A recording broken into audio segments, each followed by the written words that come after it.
이번에 살펴볼 부분은 의료 장비, 약품, 소모품 같은 병원 운영에 필요한 항목들을 살펴보겠습니다. 일단 의료 장비인데요. 어떤 장비들은 전기와 밀접한 관련이 있기 때문에 인테리어가 선정되고 공사가 시작하기 전에 미팅을 하면 좋습니다. 그래서 공사 시작 일주일에서 2주일 전에 만나는 걸로 표시를 해 놓았고요. 그리고 보건소가 올 때 의원 같은 경우는 소독기를 꼭 보게 됩니다. 그래서 의료장비 업체에게 공사가 끝나면 바로 소독기가 들어올 수 있게 소독기 및 1차 장비 입고 신청을 해 놓습니다. 그 다음은 소모품 업체인데요. 소모품 같은 경우는 주문을 하시면 빠르면 일주일 또는 2주일 이내에 충분히 준비가 가능합니다. 준공 청소를 한 다음에 가구가 들어오는 한 수요일 정도면 소모품이 들어오게 하면 좋습니다. 약품도 마찬가지로 린넨도 마찬가지로 수요일날 들어오도록 잡아놓고요. 린넨만 하는 업체가 있는데 의원 같은 경우는 수량이 많지 않기 때문에 적극적으로 하려고 하지는 않아요. 그래서 인터넷에 나도미인 같은 사이트라거나 아니면 소모품 하는 업체한테 린넨도 같이 주문하는 편입니다. 그 다음은 유니폼인데요. 유니폼 같은 경우는 병원명이 정해지면 빠르게 주문하시도록 권장을 해드립니다. 이 유니폼을 왜 빠르게 받아보시는 게 좋으시냐면 나중에 마케팅을 할 때 프로필 사진이 사용하는 경우들이 여러 가지 있습니다. 그래서 미리 제작을 하도록 권장을 드리는 편이고요. 도착하는데 2주에서 3주 정도 걸리는 편이에요. 직원들 유니폼 같은 경우도 마찬가지로 3주 정도 걸리는 편이에요. 직원들이 토요일날 출근을 하도록 하기 때문에 3주일 전에는 주문이 들어가야 합니다. 그래서 유니폼 검토를 하고 사이즈를 확정해서 1월 말 정도에는 주문을 해 놓아야 직원들이 출근했을 때 유니폼을 받아볼 수 있고요. 그 다음은 의료 폐기물. 의료 폐기물 업체 같은 경우는 여러 가지 서류들을 제출해야 되기 때문에 개설 필증이 나오면 계약을 하는 게 좋습니다. 준공 청소가 마무리되기 일주일 전에 업체 미팅을 하셔서 선정하시면 계약하시는데 큰 무리는 없게 됩니다. 대부분의 업체들이 금액 차이가 크지 않다고 알고 있습니다. 개설 신고 증명서를 빠르면은 목요일쯤 받는 걸로 예상을 하기 때문에 목요일부터 업체 계약을 표시를 해 놓겠습니다. 검체 위수탁 같은 경우는 외부로 혈액 검사를 위탁할 때 사용을 하는데요. 공사 끝나기 바로 직전에 선정하셔도 무리는 없습니다. 직원이 출근하는 수요일 정도에 검체를 담을 수 있는 보트를 납품하라고 얘기하면 되기 때문에 일주일 전에 업체 선정하고 검체 보트 하셔도 괜찮습니다. 물론 여기에 써있는 이 부분들은 앞으로 당기셔서 미리 선정해 놓으셔도 상관이 없습니다. 그 다음은 세무인데요. 세무는 사업자 등록증이 빠르게 필요한 경우가 꽤 많아요. 닥터론이라거나 신용보증기금에 자금을 마련할 때 사업자 대출을 받는 경우들이 있기 때문에 인테리어 선정할 때쯤 세무사도 선정하는 편입니다. 세무사는 되도록이면 병원을 해봤던 세무사를 권장드리고요. 병원 관련된 특례법들이 많기 때문에 잘 알고 있는 세무사면 절세하시는데 유리하지 않을까 생각이 됩니다. 일정과 관련해서 세무사는 선정만 하시면 체크하실 부분은 없는 것 같습니다. 노무사 같은 경우는 선정을 하시면 물론 좋기는 한데 제가 이렇게 10인 이상이라고 적어놨는데요. 월급 주는 사람이 10인 이상이 되면 갖추어야 할 서류들이 많아집니다. 그런 것들을 저희가 다 챙기기 어렵기 때문에 노무사도 고용하시라고 권장드리는 편입니다. 초반에 선정을 해 놓으시면 진료 시간이나 인력 계획을 짤 때 도움이 되기 때문에 초반에 지를 시켜보았고요. 그리고 노무사님의 직원들이 출근할 때 근로계약서를 써주기도 하고 근로계약서라도 미리 작성을 해주셔야 하기 때문에 노무 관련한 것과 직원 출근을 하나로 묶어놨습니다. 그래서 저희는 수요일날 직원을 출근하기로 잡아 놓았고요.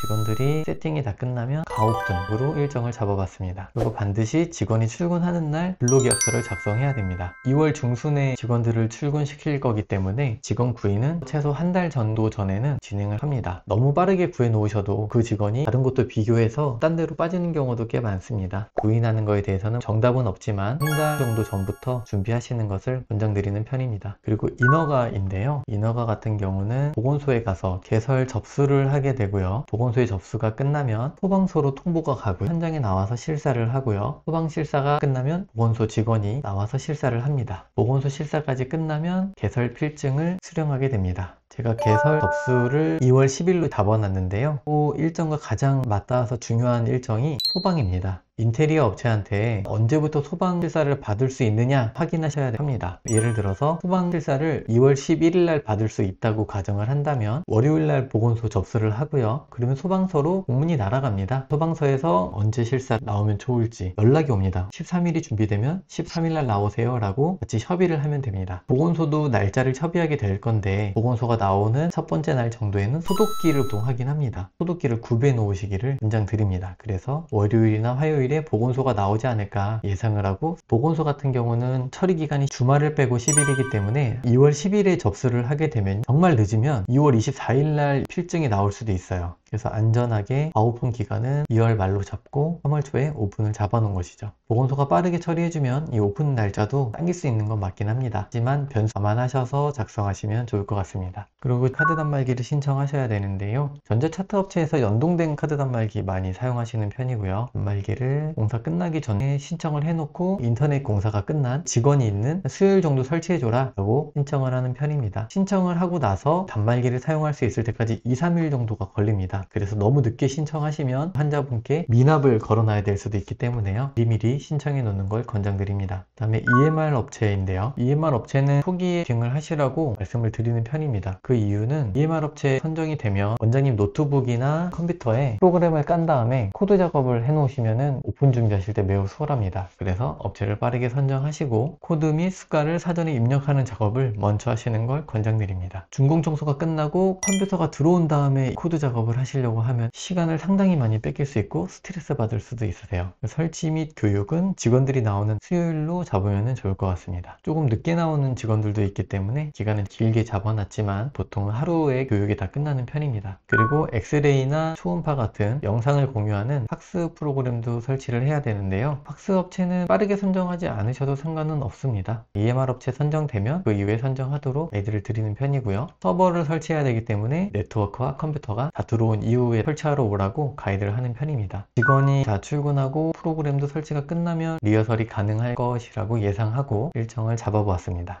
그리고 기타 행정 처리인데요. 심평원이나 보건의료자원 통합신고포털 같은 곳에 장비와 인력 신고도 하셔야 되는데요. 그런 작업들은 필증이 나온 이후에 하실 수 있습니다. 그래서 목요일이나 금요일에 나온다고 가정하였기에 금요일부터 이 작업들을 한다고 표시를 해봤습니다. 만약에 검진을 하실 경우에는 개설 필증이 나온 다음에 건강보험공단에 검진 신청도 해야 됩니다. 그리고 마케팅 같은 경우는 별도로 표시하진 않았는데 항목이 너무 많습니다. 그리고 언제 무엇을 해야 된다고 정해져 있지도 않고요. 하지만 마케팅은 홈페이지를 화려하게 만드신다면 최소 2개월 이상이 소요되세요. 그래서 초기에 빠르게 미팅을 하시고 마케팅 준비를 하시는 걸 권장을 드립니다. 세부 스케줄은 마케팅 업체와 상의하시는 게 좋으실 거예요. 마지막에 공기청정기, 집합기, 화재보험, 의료배상 책임보험 같은 간단한 일들은 공사가 끝나고 정하셔도 전혀 늦지 않습니다. 직원이 나오는 수요일 정도 가입을 하시라고 표시를 해 놓았습니다. 그리고 기타 사항인데요. 공사가 끝나면 멀티탭 같은 경우 상당히 많이 필요하실 거고요. 그리고 방사선 관련된 업무가 있다면 PLD, 피폭 선량 측정하는 배지를 신청하셔야 됩니다. 도장이나 명찰, 상표권 신청, 로고 만들기, 라벨 프린터, 띵동 울리는 차인벨 등등 준비들을 하시라고 표시를 해 놓았고요. 이렇게 표를 다 옮기고 나니 색깔이 망가졌습니다. 요거를 바로잡아 보도록 하겠습니다. 컨트롤 키를 눌러서 색상 변경할 것들을 한 번에 선택을 하고요.